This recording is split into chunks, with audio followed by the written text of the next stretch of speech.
Today we're going to talk about this book, Pride and Prejudice. This is obviously a classic. It was officially published in 1813 and has been popular for over 200 years. The cover of this edition says, "A Guide to Love and Marriage for Young People."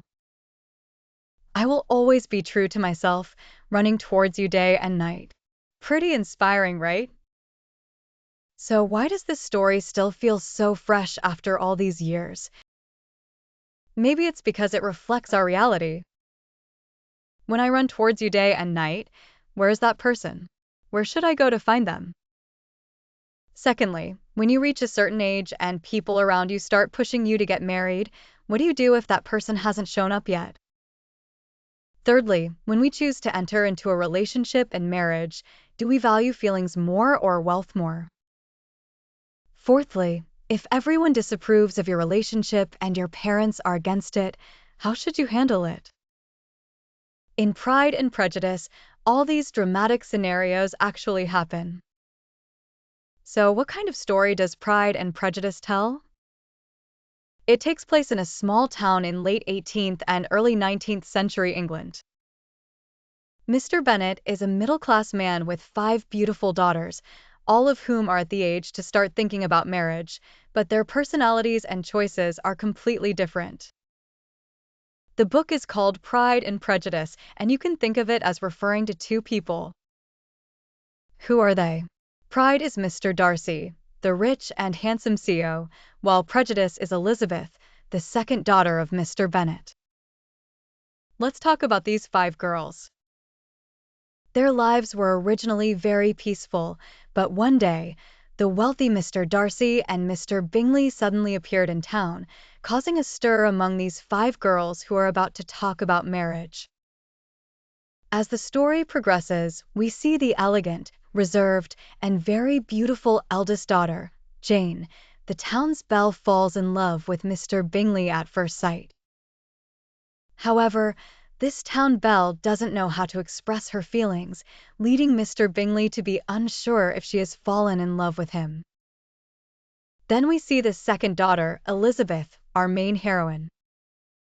She is smart, independent, and has a strong will. She and Mr. Darcy are a perfect match. But because of pride, he can't fall in love with her, and because of prejudice, she can't fall in love with him. They have many entanglements. Meanwhile, the other girls are either passionate, a bit old-fashioned, or a little lost. They all yearn to love and be loved, but often lose themselves. Faced with their mother's varied methods of pushing for marriage, how will these girls take charge of their own love and destiny? This is the most important thread in the book. So, how influential is Pride and Prejudice? We all know that the British writer Mom, who is both smart and sharp-tongued, included Pride and Prejudice in his list of the top 10 novels in the world. American literary critics have said that in the past 100 years, there have been several revolutions in taste in the history of British literature.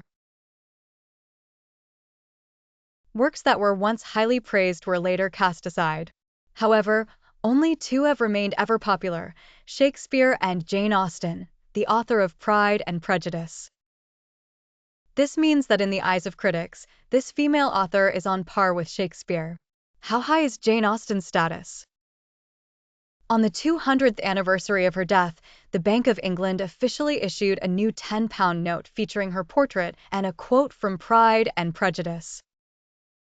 So, when you get this bill, you will find it says, "I declare after all there is no enjoyment like reading."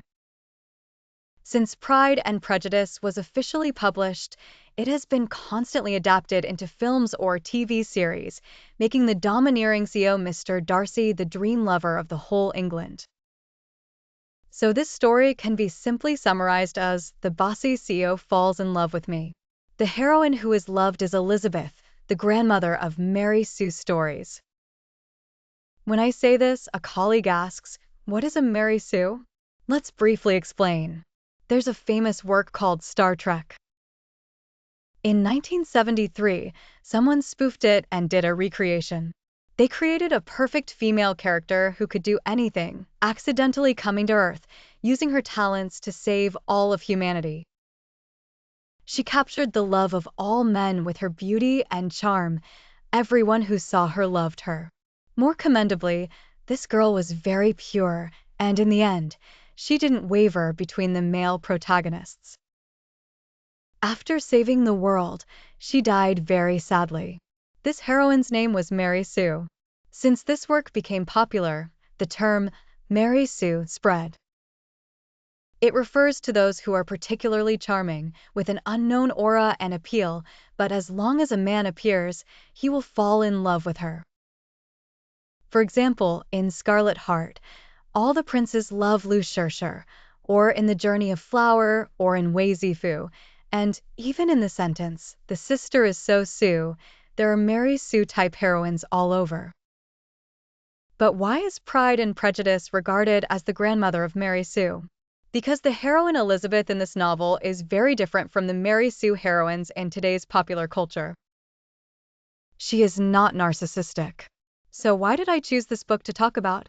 I have my own perspective. Among so many novels about love, this one stands out. For example, regarding marriage, readers of this book must remember one sentence: a marriage only based on money is ridiculous, but a marriage without considering money is foolish. You'd nod in agreement, right? About love, this book says, not all of us will have romance. This means love requires some luck and some skills. It's not something you can get just because you want it. Regarding character, because of pride, you can't love me. Because of prejudice, I can't love you. But just for these few quotes, the book wouldn't be worth talking about. I chose to discuss this book for 3 very important reasons. First, love is not the only theme in Pride and Prejudice. In the last third of the novel, it emphasizes the self-growth of Elizabeth, the heroine. It repeatedly poses the question, do you, as a woman, truly know who you are? Actually, the same goes for all the boys. For example, when we grow up and look at Journey to the West again, we realize that the Monkey King, Sun Wukong, is always going through self-growth. Initially, he was just a monkey born from a stone, later called that monkey. Then he was apprenticed to a master who named him Sun Wukong. Then he became the great sage equal to heaven, and finally the victorious fighting Buddha. This is a story of personal growth. The core story of Pride and Prejudice is not love, but the growth of a woman.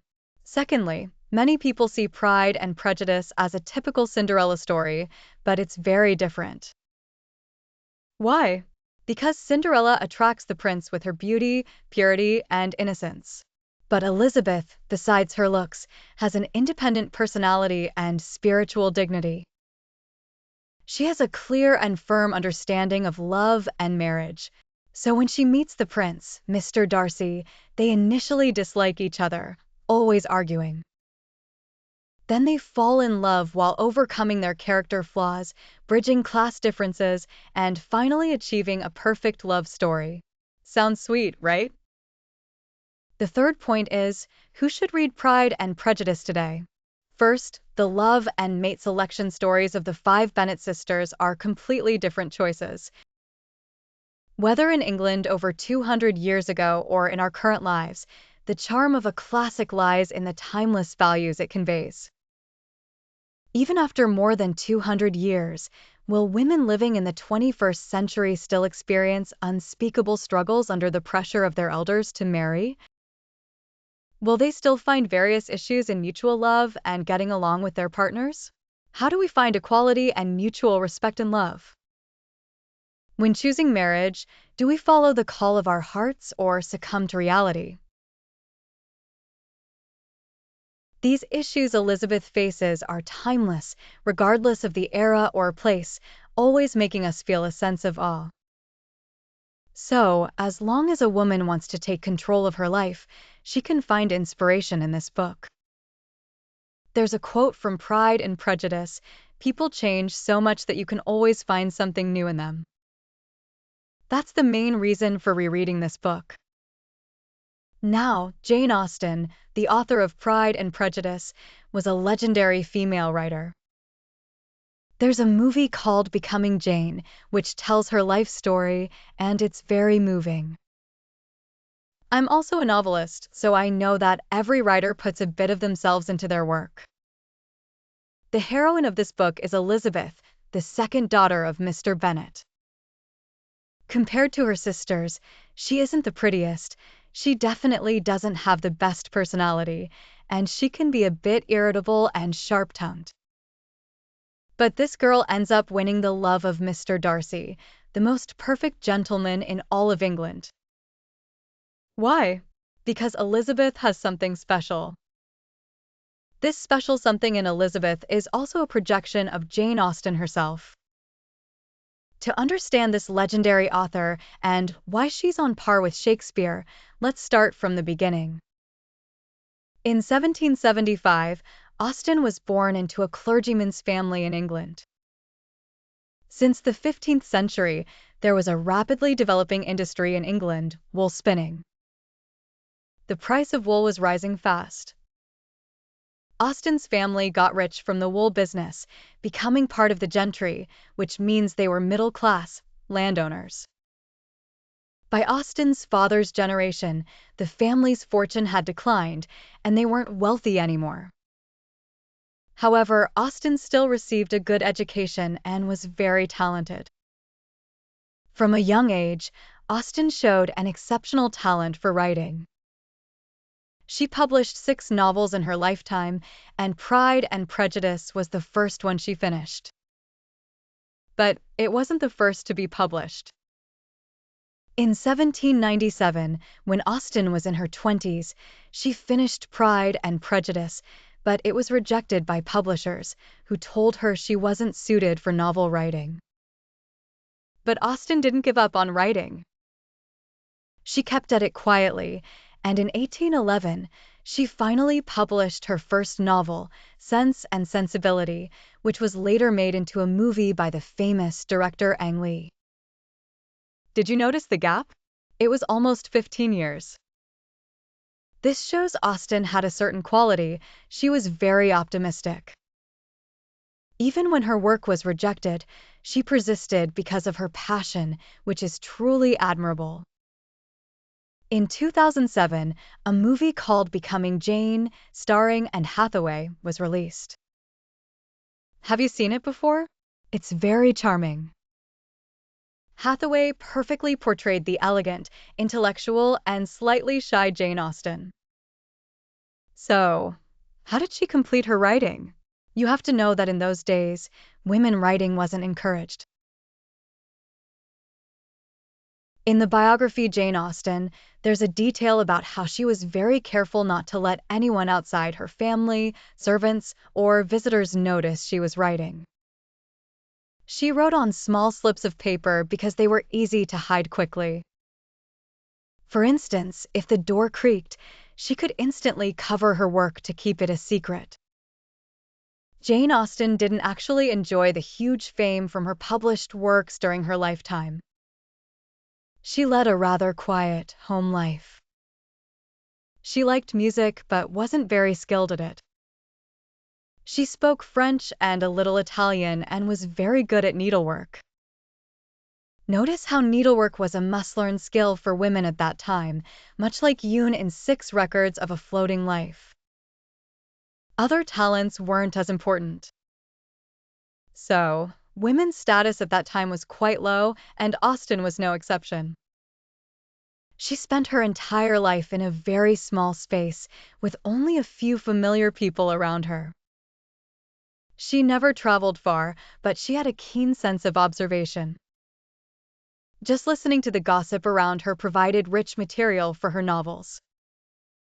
Jane Austen never married. She had one unsuccessful romance, no children, and lived on her brother's support. She died at the age of 42, and only her family attended her funeral. So, you see, she was hardly a well-known figure. So in Pride and Prejudice, we can see glimpses of Austen herself. To sum up, during Austen's lifetime, she didn't achieve fame or wealth through her works, much like the painter Van Gogh. But after her death, her 6 novels have ensured that we remember her even today. In Pride and Prejudice, we can actually see Austen's perspectives and experiences.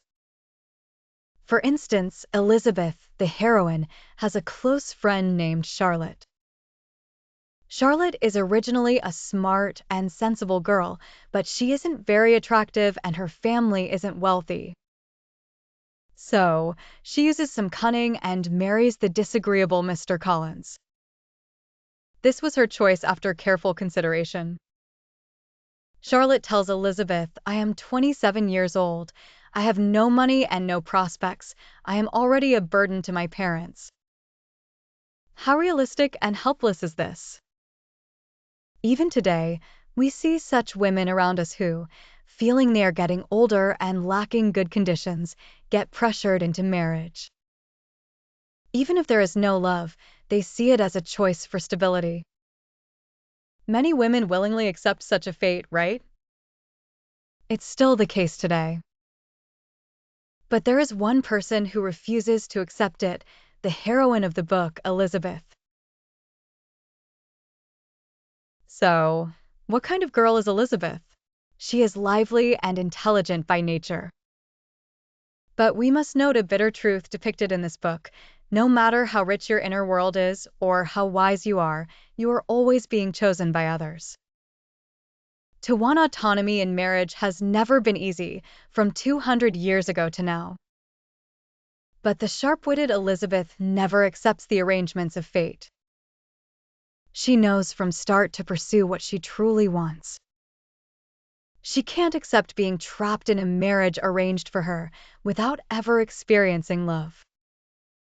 She wants to control her own life. So, she rejects all the suitors who are socially equal to her. This is also a true reflection of Jane Austen's own feelings. We often say marriage is the grave of love, but that's not necessarily true. At least in Pride and Prejudice, it's suggested that a marriage without love is the real grave. So how does Austen arrange Elizabeth's fate? Elizabeth has her imperfections. She isn't breathtakingly beautiful and is very stubborn, holding prejudices against many people. When everyone else is trying hard to please the rich and handsome Mr. Darcy, Elizabeth refuses to lower herself. So, from the initial mutual antagonism due to Pride and Prejudice, they gradually come to understand each other and finally get together, going through a very long process. The story is very captivating. But just when they both realize their feelings for each other, they face strong opposition from Darcy's aunt, a noblewoman. When your marriage isn't approved by your parents, what should you do? We immediately think of famous tragedies like the butterfly lovers or the peacock flies to the southeast. But in this book, Elizabeth stands firm. How does she face the criticism? She bravely responds to the noblewoman with these words, "Your nephew is a gentleman, and I am a gentleman's daughter. We are equal. You have no right to interfere in my future." This leaves the other party speechless. This part is very exciting, and we'll discuss it next. A lot of people thought Mr. Darcy and Elizabeth, with their strong personalities, would end up parting ways. But Austen made sure they blossomed into a perfect love story. It shows that Pride and Prejudice are nothing when faced with love. This is Austen's warm and soft side. It's much like the Chinese saying, "May all lovers become spouses." This is the happy marriage model Austen celebrates with Elizabeth and Darcy. Though Austen herself remained single, she shared one thing with Elizabeth: they wouldn't compromise on worldly interests. Through her writing, Austen gained respect. She was true to herself, always emphasizing that a truly equal match lies in spiritual equality. Independence and confidence are a woman's greatest charm. Doesn't this remind you of Jane Eyre? Another woman writer's work, Jane Eyre, also emphasizes equality in love. These novels give women a lot of encouragement, a beacon of hope. We'll discuss Jane Eyre later. From my brief introduction, you might see Austen's precious quality. She held on to a beautiful and reasonable standard. She had no illusions about the reality around her. Reality can be cold and harsh, but she faced it head-on without sugarcoating it. In her books, you can see the humor and wit. This is Austen's trait. She was cheerful and very humorous. Some people cry when faced with ugliness and unfairness, but Austen did not. She would smile with understanding and tolerance. She saw society and the world as a comedy with her rational mind. To understand Pride and Prejudice, we need to start with two keywords, love and class. Does class obstruct love? The opening sentence of this book is one of the most beautiful in literary history, often used as a writing model. It states a truth, it is a truth universally acknowledged, that a single man in possession of a good fortune must be in want of a wife. Austen uses this line to introduce a bunch of ridiculous characters and a series of humorous events. Let's read a passage. It is a truth universally acknowledged that a single man in possession of a good fortune must be in want of a wife.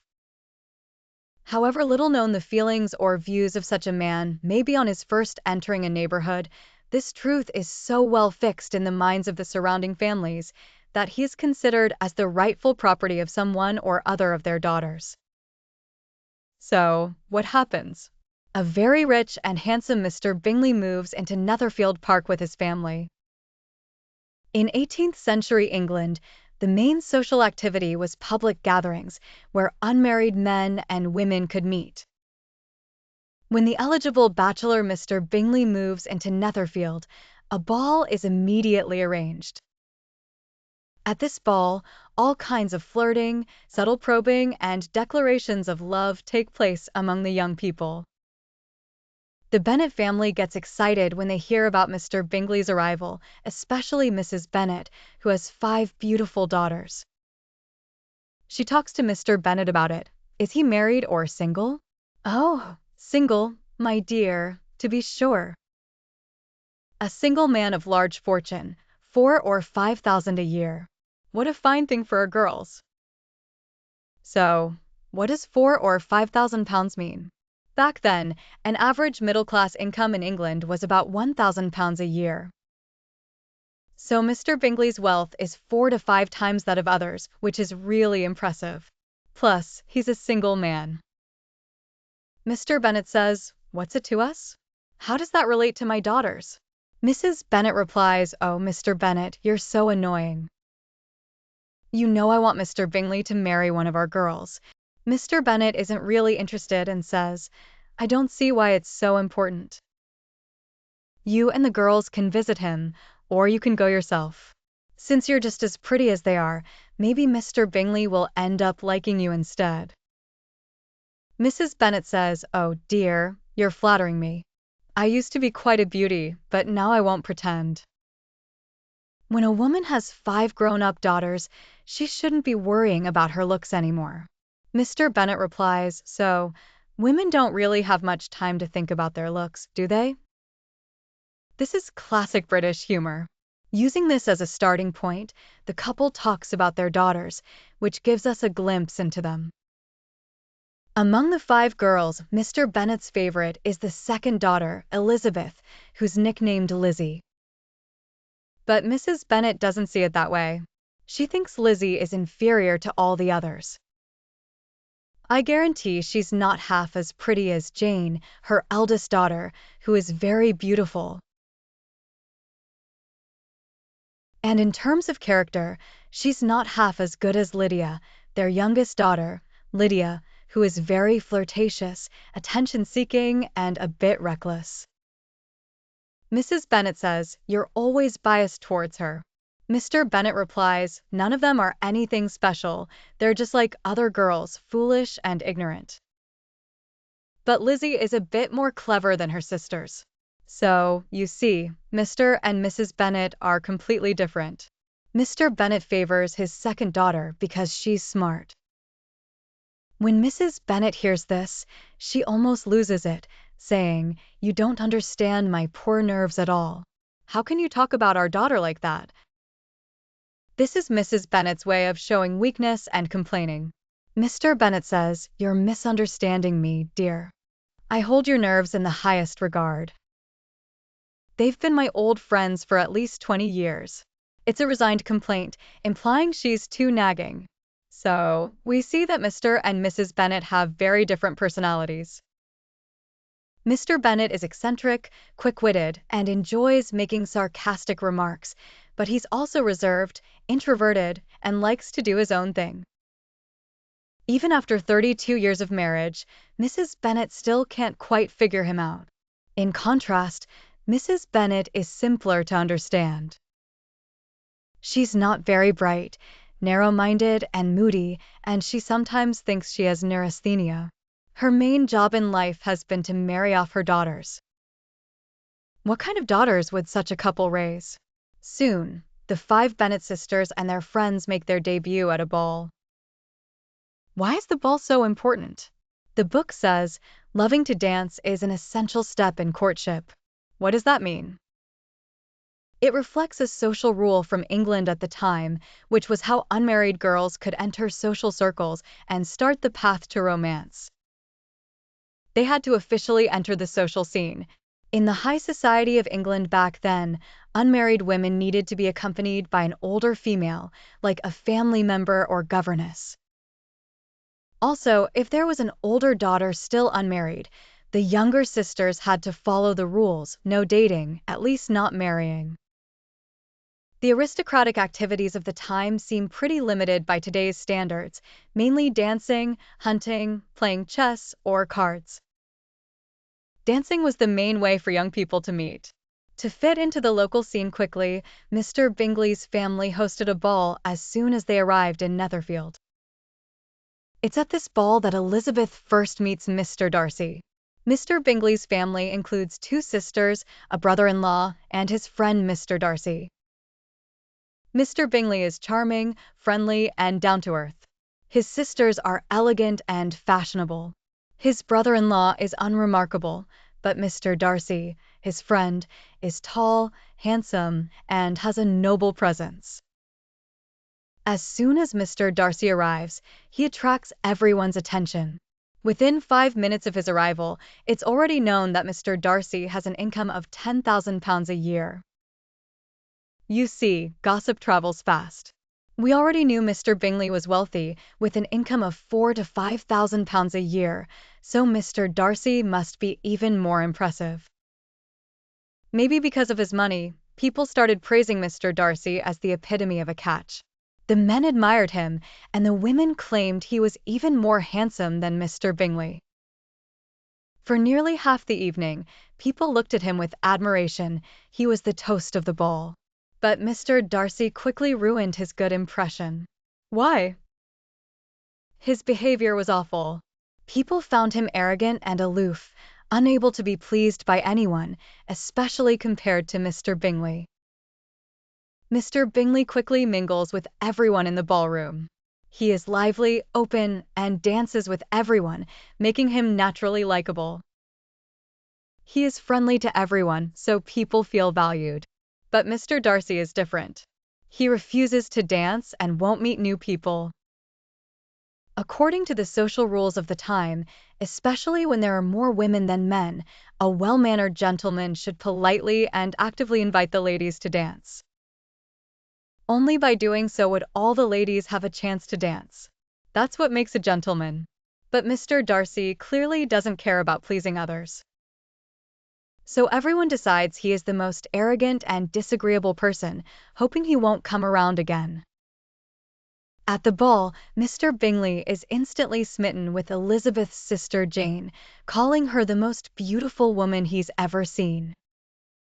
But Mr. Bingley also tries to get Mr. Darcy to invite Elizabeth to dance, suggesting, "Look at that pretty younger sister over there.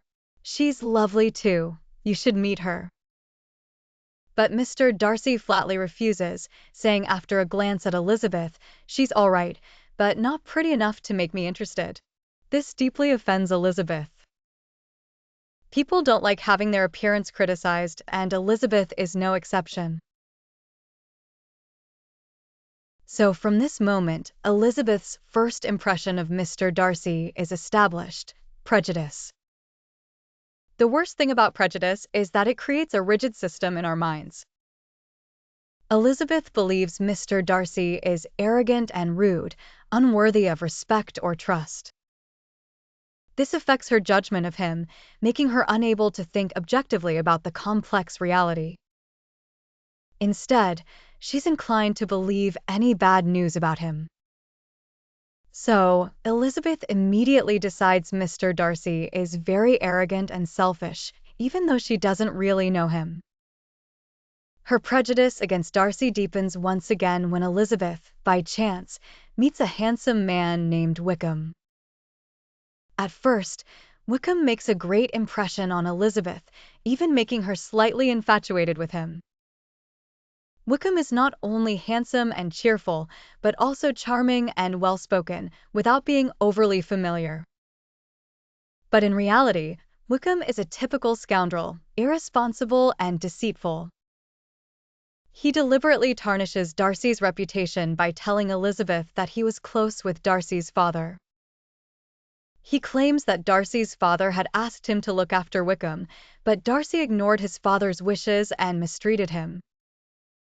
When Elizabeth hears this from Wickham, she believes him without a second thought. That's prejudice. Even when Miss Bingley later tells her that's not true, and the facts are different from what Wickham said, Elizabeth remains unmoved. She firmly believes that Darcy is not only arrogant, but also deceitful and mean. At this point, it's clear that things are getting complicated.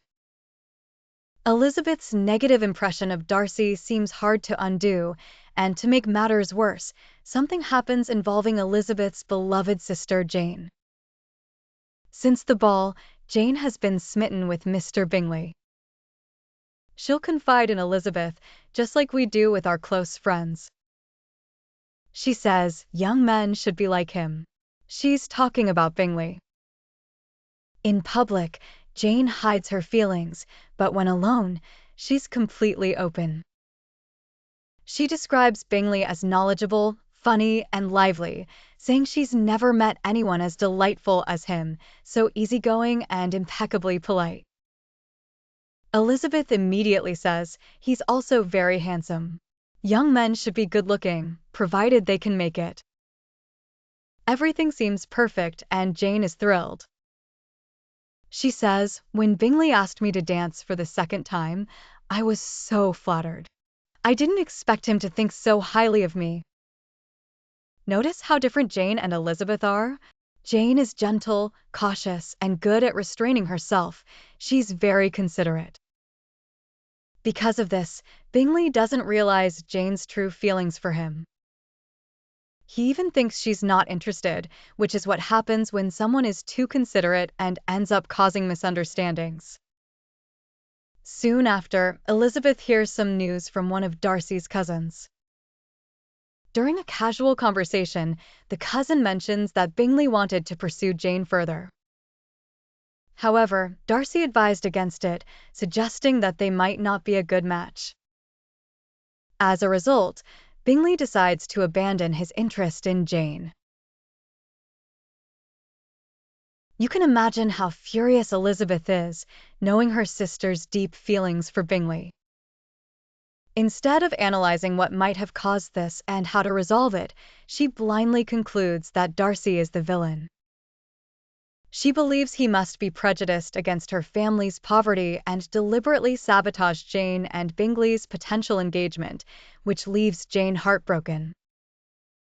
At this point, Elizabeth's misunderstanding of Darcy is at its peak. But poor Mr. Darcy, the so-called arrogant one, is unaware of this. On the contrary, as he spends time with Elizabeth, he gradually realizes how lively, intelligent, and perceptive she is. He falls in love with her and, unable to contain his feelings, proposes to Elizabeth. The event happens when Elizabeth is ill and Mr. Darcy comes to visit her, which surprises Elizabeth. Darcy immediately inquires about her health, hoping she feels a bit better. Elizabeth is very cold and formal because her prejudice has clouded her judgment, and she doesn't like Darcy at all. Darcy's behavior is quite strange. He sits for a few minutes, then starts pacing around the room. Elizabeth is puzzled but says nothing.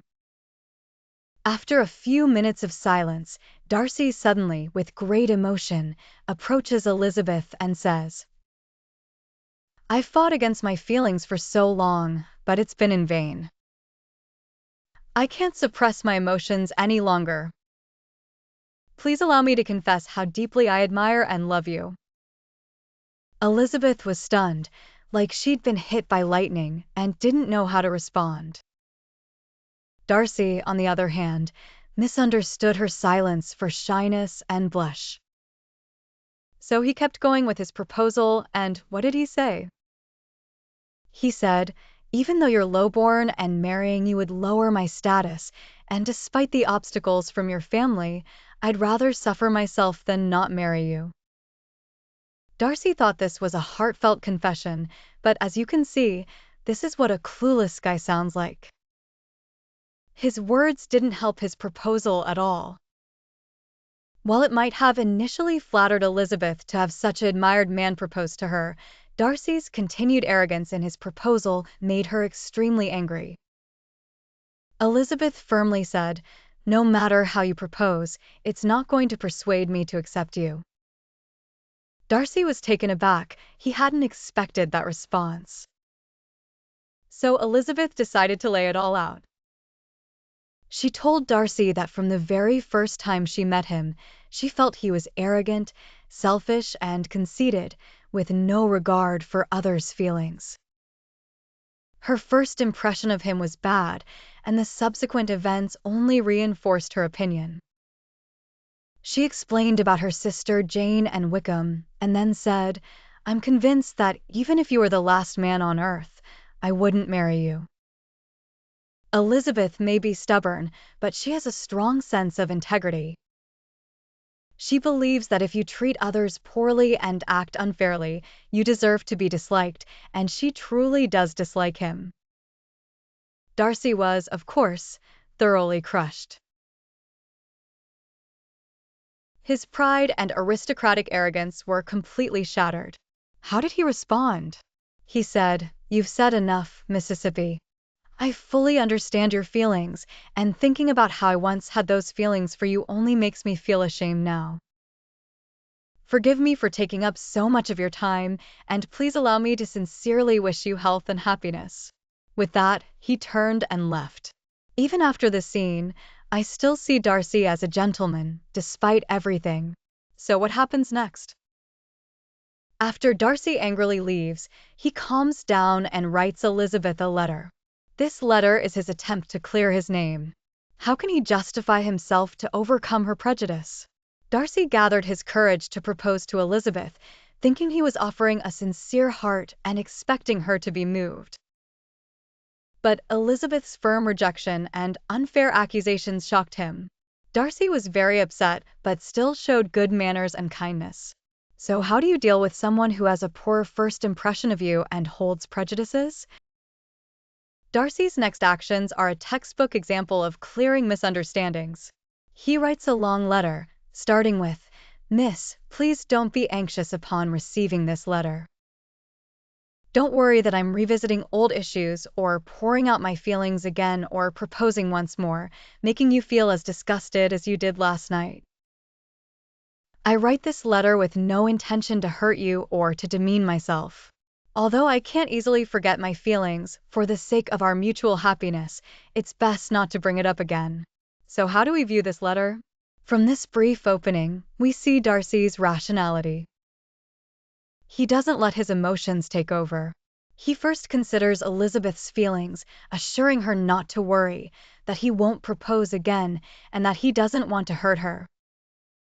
But he also doesn't demean himself. Although he still has feelings for her, he's choosing not to mention it again for their mutual happiness. Next, he aims to clarify the facts and explain the misunderstandings, so he simply addresses 2 points. First, about Bingley and Elizabeth's sister Jane. Bingley was very enthusiastic, but Jane, being her naturally reserved self, seemed cold towards him. Darcy, not knowing this as an outsider, acted out of concern for a friend and decided to prevent the match, which had nothing to do with class issues. Second, about Wickham. Darcy describes him as a complete charlatan. Wickham refused to become a clergyman for money and then tried to elope with Darcy's sister, aiming to get her £30,000 inheritance. Darcy's sincere and unemotional explanation prompts Elizabeth to reconsider the truth. Is Darcy really as selfish, greedy, and malicious as she believed? This letter, with its proper expression, became an opportunity to clear up misunderstandings. Of course, one letter alone isn't enough to change someone's opinion of you, but it does give us a hint. If something isn't as you expected, don't just assume the other person knows. Thinking, "I thought you knew," isn't very objective. You need to explain and present the facts rationally, and do it promptly. Just like Darcy, he wrote a letter to Elizabeth the next day. Soon after, things continued to develop. Elizabeth received an invitation from her aunt to visit a grand estate, which happened to be Darcy's property. She had heard in advance that Darcy wouldn't be there, so she went with peace of mind. While at the estate, she met many people who knew Wickham. Their comments confirmed Darcy's description of him as a fraud, someone who left debts all over the place and relied on Darcy to clear them. This was when Elizabeth began to understand Darcy more fully, and her prejudice started to dissipate. This means that when others have a poor opinion of you, first you should try to explain, and second, you need to rely on your everyday behavior and reputation to gradually change their opinion. It's important to reflect daily on whether your actions and words are correct. Can you fall in love with someone you dislike? There's a line in A Chinese Odyssey. Can you love someone you hate? Can you? Can you not?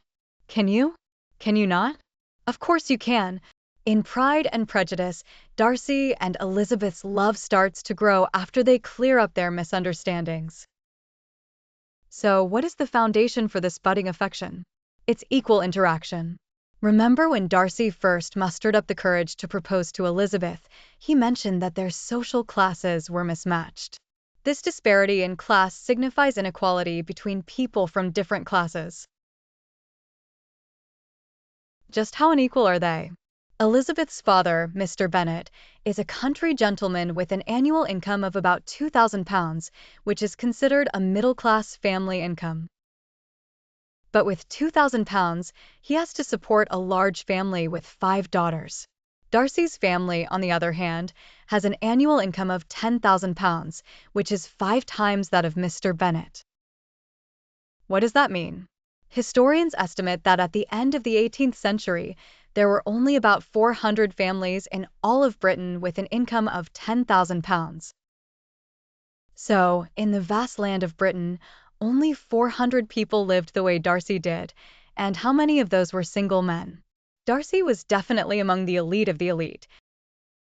We see that compared to Mr. Bennet, Darcy is a traditional aristocrat. In England at that time, status could bring a huge sense of superiority. However, Elizabeth, while visiting Darcy's estate, met many of Darcy's servants. She was surprised to find that Darcy didn't treat others with arrogance. He was not only polite and respectful to his servants, but also courteous to the tenants and the poor around him, not putting on airs just because they were common people. So you might wonder, if Darcy is so kind to the poor, why is he so fixated on Elizabeth's social standing? He is indeed very arrogant. When he first encountered this group of modest people, he looked down on them, which led him to interfere with his friend Bingley's relationship with Elizabeth's sister Jane. This arrogance has several layers of causes. First, it's obviously related to wealth. The Bennet family, along with Darcy and Bingley, are in completely different financial leagues. We have to acknowledge that financial compatibility plays a significant role in romantic relationships. The book also features a typical character, Elizabeth's cousin, Mr. Collins. Since Elizabeth's father had no sons, the family estate is to be inherited by a male heir, meaning if Mr. Bennet were to pass away, his 5 daughters would not inherit the estate. Instead, it would go to his nephew, Mr. Collins. Mr. Collins has no shame about inheriting the estate. He sees it as his entitlement. He is a very narrow-minded and dull person. His idea of showing gratitude is to marry one of the Bennet sisters, simply as a way of repaying them. Mr. Collins first set his sights on the eldest and most beautiful sister, Jane, but when he found out she was already taken, he then proposed to the second sister, Elizabeth.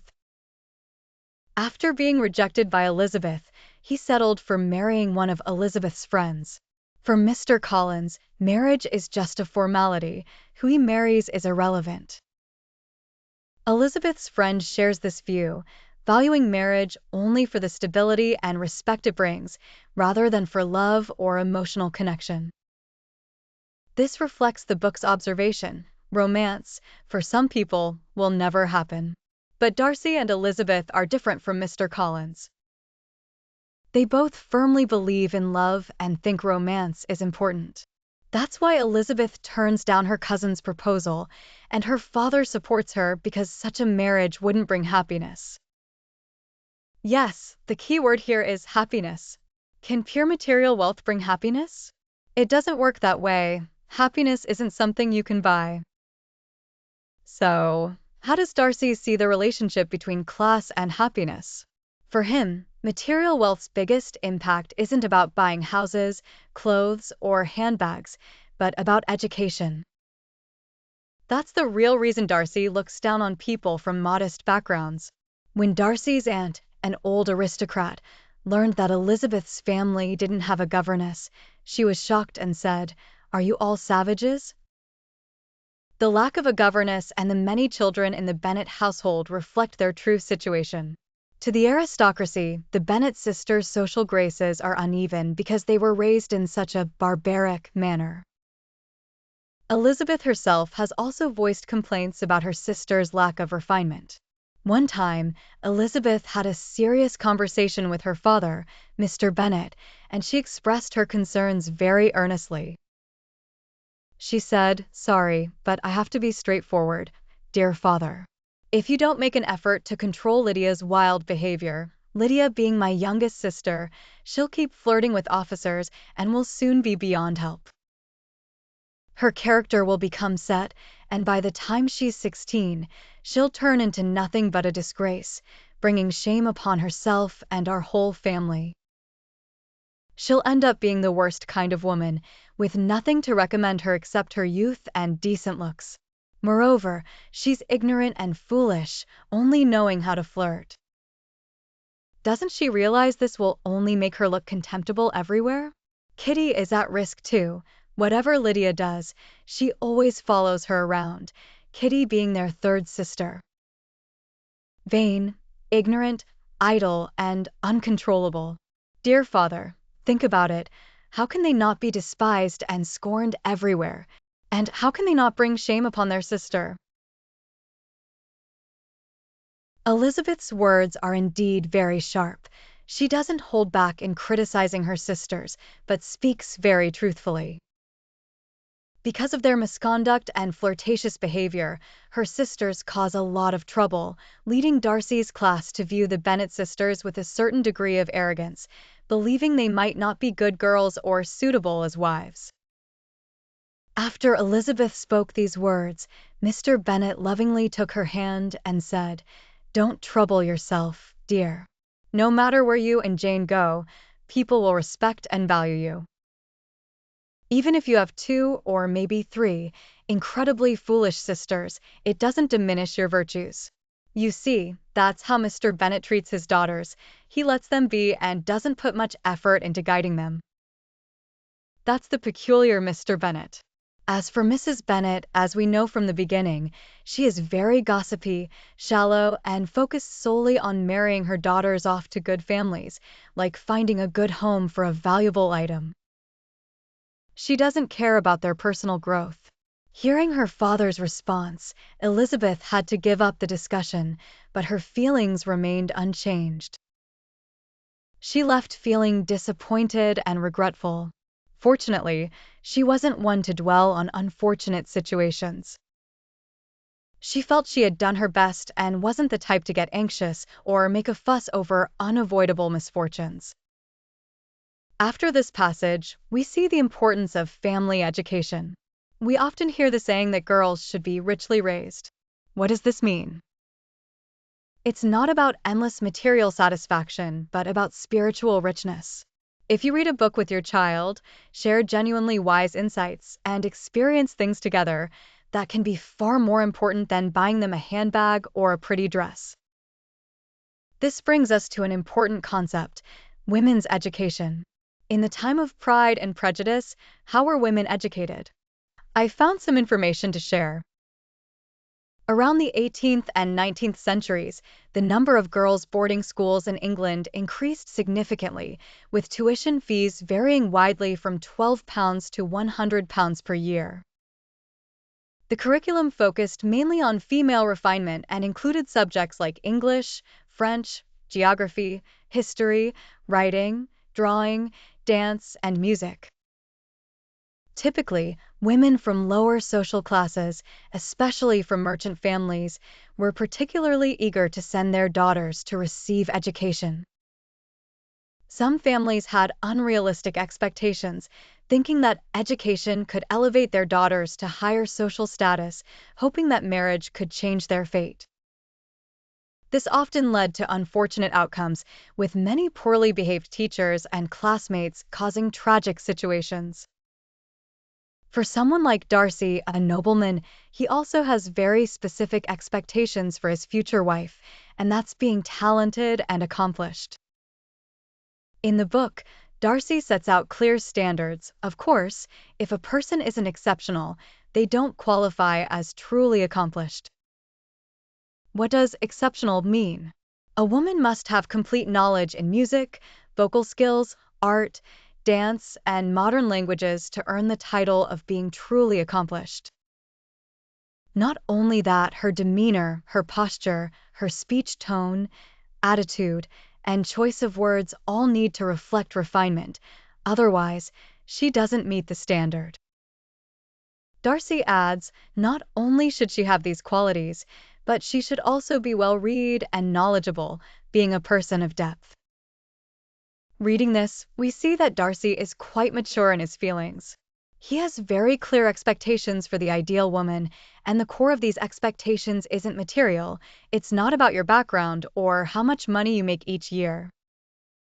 What really matters is inner substance. At this point, we realize that, according to these standards, Elizabeth really fits Darcy's expectations. In terms of inner qualities, independence, and wisdom, she matches Darcy equally. What happens next is a significant event that confirms Darcy and Elizabeth's mutual feelings: a scandal. What kind of scandal? Elizabeth's younger sister, Lydia, has eloped with Wickham. How exactly did you fall in love with me? That Elizabeth and Darcy truly opened their hearts to each other, got rid of prejudice, and eliminated pride started with a scandalous elopement. Elizabeth tells Darcy, I just received a letter from Jane with terrible news. It can't be hidden any longer. My younger sister has run off with someone. And who is the someone? It's that hypocrite Wickham. She's been manipulated by Wickham. They've run away from Brighton together. You know what kind of man he is. You can imagine the rest. My sister, Lydia, has no money or influence, no leverage to make him comply. She's completely ruined. What does elopement mean? Without the security of marriage, the girl's reputation will be destroyed. And if the family can't support her, her situation will be dire. So, everyone sees a heavy shadow looming over them, and the entire family will be shamed by Lydia's actions. How does Darcy react? He looks at Elizabeth's distress and seems overwhelmed with panic, almost unsure of how to respond. Darcy, with a tone of sympathy and restraint, says, "I'm afraid you must want me to leave, and I have no reason to ask you to let me stay. But I genuinely care about you, even though my concern is of no use. Heaven help me, I want to say something or do something to ease my own pain for you. But I don't want to just say comforting words and give you false hope, as if I'm trying to earn your gratitude." When Darcy says this, it sounds like diplomatic rhetoric. What is he really trying to say? Essentially, he means that no matter how well he speaks, it doesn't help. He deeply wants to do something for you, but he hasn't done anything yet, so what can he say? It sounds convoluted, but then Darcy, putting aside past grievances, puts in effort and money. First, he painstakingly finds out where Lydia and Wickham are staying after their elopement. Next, he negotiates with Wickham, the man he detests and never want to see again, and privately gives Wickham a large sum of money, in return for a promise from Wickham to marry Lydia. Darcy single-handedly facilitated Lydia and Wickham's marriage, preventing the scandal from spreading and saving the Bennet family from disgrace. Throughout this process, Darcy never revealed a word to Elizabeth, which is a very noble act. He entrusted Elizabeth's uncle to handle the matter, with his uncle writing a letter and managing everything publicly. Even Mr. Bennet questioned, "Good heavens! If Wickham is so base, he wouldn't have married Lydia without at least £10,000. How did your uncle manage to give him so much money, and how will we repay it?" It wasn't until things reached this point that someone quietly revealed to Elizabeth what Darcy had actually done. Darcy, with his noble character and genuine actions, won Elizabeth's affection. The prejudices between them dissolved completely, and Elizabeth realized that she had fallen in love with Darcy. So, is the story sweet and perfect from here? Of course not. Before a perfect ending, they face a test that many people encounter when in love or entering marriage. How do the parents view it? If there's opposition, how do you handle it? It happens on a happy day. Bingley and Jane are engaged, and everyone is thrilled. But then, an unexpected visitor arrives. Who is it? Darcy's aunt, the matriarch of an aristocratic family, who has come to oppose the relationship between Elizabeth and Darcy. What impact can such external interference have on love? Think about Jia Baoyu and Lin Dayu, or the peacock flies southeast. We will understand it's a powerful shadow, right? But Elizabeth is not deterred. She dares to fight back, and her resistance is remarkable. Let me read it to you. Since Lydia and Wickham's scandal didn't turn into a scandal, but led to marriage, and Jane has successfully married the eligible Bingley, the Bennet family has suddenly become one of the luckiest families around. Just a few weeks ago, when Lydia ran away from home, everyone said the family was cursed. It's amazing how powerful gossip can be. It can ruin lives without a trace of bloodshed. If you get trapped in other people's opinions, life becomes unbearable. And now, Elizabeth faces the brunt of this gossip. Darcy's aunt, Lady Catherine, a noblewoman, comes specifically to see Elizabeth. She invites her for a walk and a chat, but really, it's because she's heard that her nephew Darcy might be in love with Elizabeth. She's come to express her opposition directly. She says, 2 days ago, I heard the most shocking news. It's said that not only is your sister about to make a great match, but also that you, Miss Elizabeth Bennet, might soon be engaged to my nephew, Mr. Darcy. She thinks the sister is just climbing up the social ladder, and she despises the Bennets with all her heart. I know this must be a vile rumor, and I would never think less of him. But I've decided to come and make my views clear to you. Lady Catherine starts by saying that no matter what Darcy has done, he is her nephew, a noble gentleman, and she would never think less of him. But she's come to warn Elizabeth. Elizabeth is shocked, her face flushed, feeling both humiliated and offended. She replies, "I find it strange that you've gone to such lengths to come here." What exactly are you trying to say? Lady Catherine immediately responds, "As long as he's in his right mind, it's impossible. But if you've used your charms to entice him, he might be temporarily infatuated with you and forget his responsibilities to himself and his family. Perhaps you've seduced him." We often hear such accusations, but Elizabeth retorts, "If I had really seduced him, I certainly wouldn't tell you." Miss Bennet, do you know who I am? I don't like being spoken to like this. I am probably the closest person to Darcy in this world, and I have the right to be involved in his personal matters.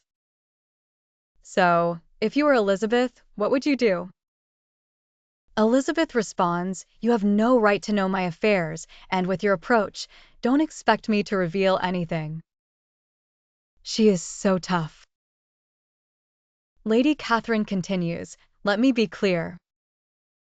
You are obsessed with this marriage, but it's impossible, absolutely impossible. Mr. Darcy is engaged to my daughter. What else do you have to say?"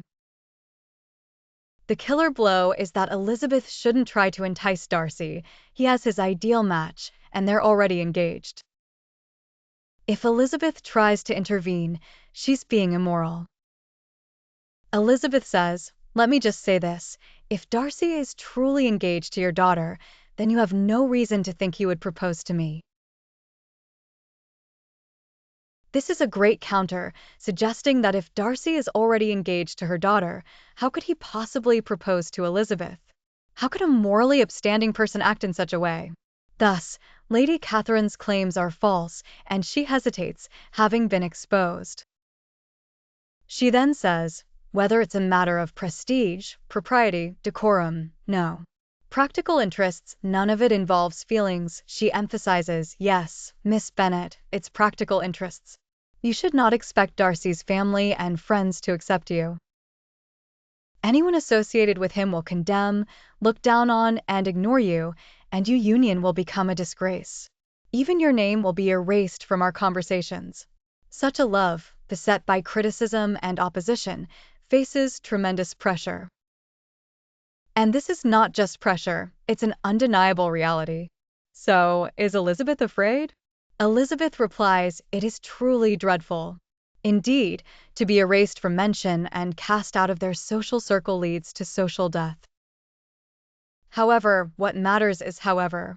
She says, "However, whoever becomes Mr. Darcy's wife and gains a noble status will certainly enjoy great happiness. So, on the whole, it's not a loss." What does Elizabeth express? "As long as it's true love, we can withstand the test. I deserve the noble status, respect, and all the blessings that come with love, so what's the loss? You people have nothing to do with me. Are you the ones in love? Are you the ones getting married? Are you the ones who will spend your life with Mr. Darcy?" Though her words are brief, they are powerful and profound. For those who fight for love and claim their rights, this statement is worth memorizing and repeating. Why not tell those dissenters to be quiet?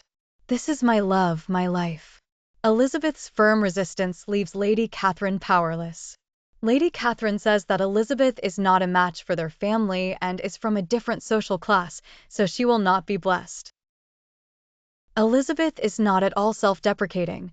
She says, "Marrying your nephew won't elevate me beyond my current social standing. He is a gentleman, and I am the daughter of a gentleman. We are well matched." See, she has no shadow of doubt. Hearing this, Lady Catherine is nearly apoplectic. She realizes that, although Elizabeth and Darcy are not yet engaged, she cannot sway either of them. She tries one last time, asking, "Can you promise me that you will never be engaged to Mr. Darcy?" Elizabeth responds, "I cannot make such a promise. I absolutely will not give you any assurance. Your threats are useless. I won't agree to such unreasonable demands. Even if I gave you the promise you want, would that make them marry? If Darcy loves me and I refuse him, would he turn to love his cousin instead? Madam, frankly, your demands are irrational and foolish. You've completely misunderstood my character, thinking you can bully me with sophistry. You have no right to interfere in my personal affairs." Elizabeth's response is full of dignity. Lady Catherine says, "Very well, it seems you refuse to listen to me." The "very well" clearly means that she is extremely annoyed. "I want you to consider responsibility, reputation, and gratitude, yet you refuse. You're determined to ruin his reputation among his friends and family and make him a laughingstock. This is the last straw for many people." The opposition often comes from self-interest, masked as concern for your well-being. Even if you refuse to accept this so-called good, aren't you thinking about him? If he marries you, how will it affect him? Elizabeth should be admired for her response. The current situation has nothing to do with responsibility, reputation, or gratitude. Don't try to put labels on me. Marrying Mr. Darcy does not violate any principle. As for his relatives, if they resent him for marrying me, I won't care for a second. And as for people who think less of him, I believe most people will be reasonable and not look down on him. Wisdom is incredibly important, and reading is equally vital. Even when we feel weak, overwhelmed, or unsure of what to do, classic books have already pointed out the direction and methods for achieving happiness. Despite Elizabeth's firm resistance to the interference in her feelings, she remains distressed and unsettled. Learning about his aunt's visit to Elizabeth and her response makes Darcy ecstatic and relieved, for he realizes that Elizabeth does not dislike him and even loves him. One person no longer harbors arrogance, and the other has shed prejudice. At this point, they begin to view each other as equals. But what is love? Love can make those involved better people. When this pair of lovers decide to be together, they first reflect on their own flaws. Darcy says, "I've been selfish all my life. Although selfishness is not my personal creed, I've been quite self-centered. I learned right from wrong as a child, but no one taught me how to correct my temper. I was allowed to practice these lessons with arrogance. Unfortunately, being an only child, I was spoiled by my parents. From age 8 to 28, if it weren't for meeting you, my dearest and most beloved Elizabeth, I wouldn't have learned this lesson. Your rebuke was hard to bear at first, but it has been immensely beneficial. You were right to criticize me. When I proposed to you, I thought you would surely accept. However, you made me realize that my pretentious demeanor would never win the affection of someone truly worthy." Darcy reflects on his arrogance, and Elizabeth reflects on herself as well. She returns to her optimistic and playful state and asks Darcy, "Tell me how you came to love me. How did it all begin?"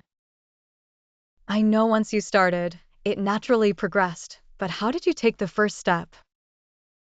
Darcy replies, "I can't pinpoint the exact moment or place, whether it was your appearance or something you said that planted the seed of love in my heart.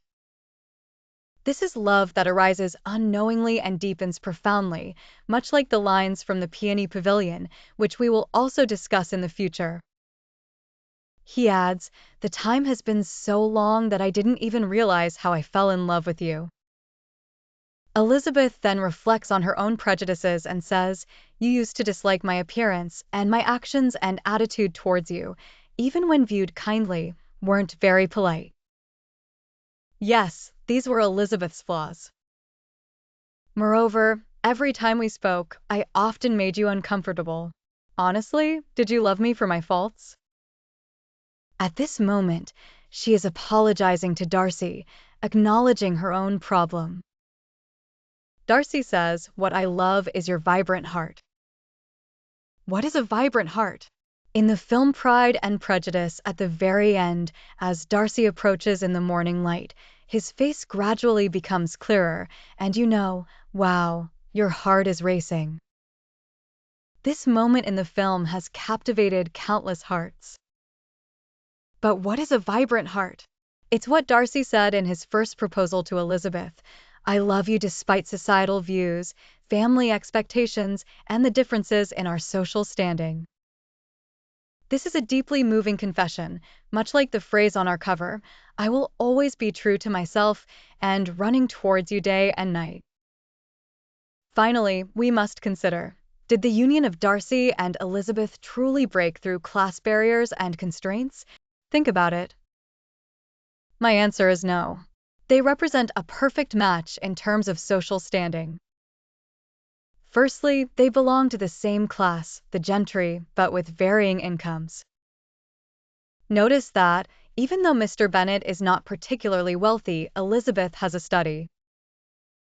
Mr. Bennet has many books, and Elizabeth is someone who loves reading, is very intelligent, and values spiritual growth. This is where Darcy and Elizabeth align. They're of the same kind of people, sharing common spiritual pursuits. Although the Bennets could not afford private tutors for their children, and they grew up rather wild, Elizabeth, in contrast, is well-read, insightful, and wise. Mr. Bennet understands this and firmly believes that no ordinary person is worthy of his outstanding second daughter. Therefore, he encourages her to pursue true happiness rather than an empty marriage. When Elizabeth realizes that Darcy is her true love, she tells her father that she and Darcy are alike in their unwavering commitment to their beliefs. Once they have committed to each other, they do not change. Thus, it is satisfying to see that Darcy and Elizabeth's union is not about appearance, age, or wealth, nor is it about overcoming misunderstandings. They are perfectly matched, both materially and spiritually. Elizabeth has, through her extensive reading, strong opinions, and clear thinking, developed herself into a spiritual aristocrat, making her worthy of the wealthy and handsome Darcy. And here we finally return to the most touching aspect of the book. It is not just a love story, it is about the personal growth achieved through love. This is likely the true reason why Pride and Prejudice has been so universally beloved for so many years.